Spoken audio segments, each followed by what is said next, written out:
ଆପଣଙ୍କୁ ବହୁତ ସ୍ୱାଗତ ଏକ ନୂଆ ଭିଡ଼ିଓରେ। ଇଏ ଆମର ଡେଲି ଯିବା ଆସିବା ରାସ୍ତା। ବର୍ତ୍ତମାନ ଚାଲିଲୁ ଆମେ ଆମ ଦୋକାନକୁ। ଏଇ ରାସ୍ତା ଦେଇ ପ୍ରତ୍ୟେକ ଦିନ ଆମେ ଯିବା ଆସିବା କରିଥାଉ। ଉପରପଟ ନଈବନ୍ଧଟି ବହୁତ ଚିକ୍କଣ ରାସ୍ତା ହେଇଯାଇଛି। ନୂଆ କାମ ଏବେ ହେଇଛି। ଏବେ ଆମେ ଆସିଲୁ ଲୁଣା ନଈ ଉପରକୁ। ଏଇଠି ପୋଲ ଅଛି। ପୋଲ ଆରପଟକୁ ଆମକୁ ଯିବାକୁ ପଡ଼ିବ। ନଈର ଯେଉଁ ସୌନ୍ଦର୍ଯ୍ୟ ଅଛି ବହୁତ ବଢ଼ିଆ ଲାଗୁଛି। ପାଣି ଅଳ୍ପ ଅଛି ବର୍ତ୍ତମାନ ଖରାଦିନ ପାଇଁ। ଧୀରେ ଧୀରେ ପାଣି ବଢ଼ିବ ବର୍ଷା ଆସିଲେ। ଏବେ ଆମେ ଯିବା ନଈ ଆରପଟକୁ।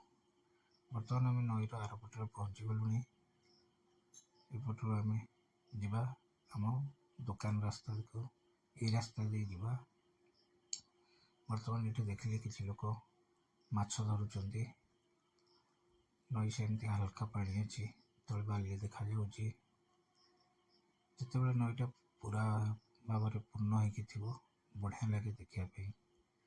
ଚାଲନ୍ତୁ ଆମେ ଯିବା। ବର୍ତ୍ତମାନ ଆମେ ପହଞ୍ଚି ଗଲେଣି ଆମ ଦୋକାନରେ। ଦୋକାନର ବର୍ତ୍ତମାନ ନିତ୍ୟକର୍ମ ଆରମ୍ଭ ହେବ।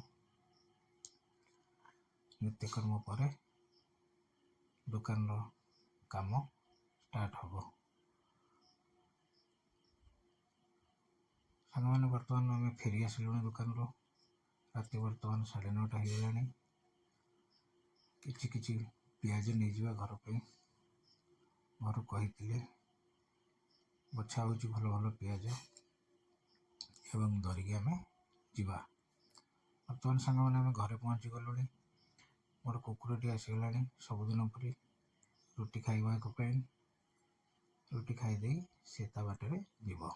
ଚାଲନ୍ତୁ ସାଙ୍ଗମାନେ, ରହିଲି।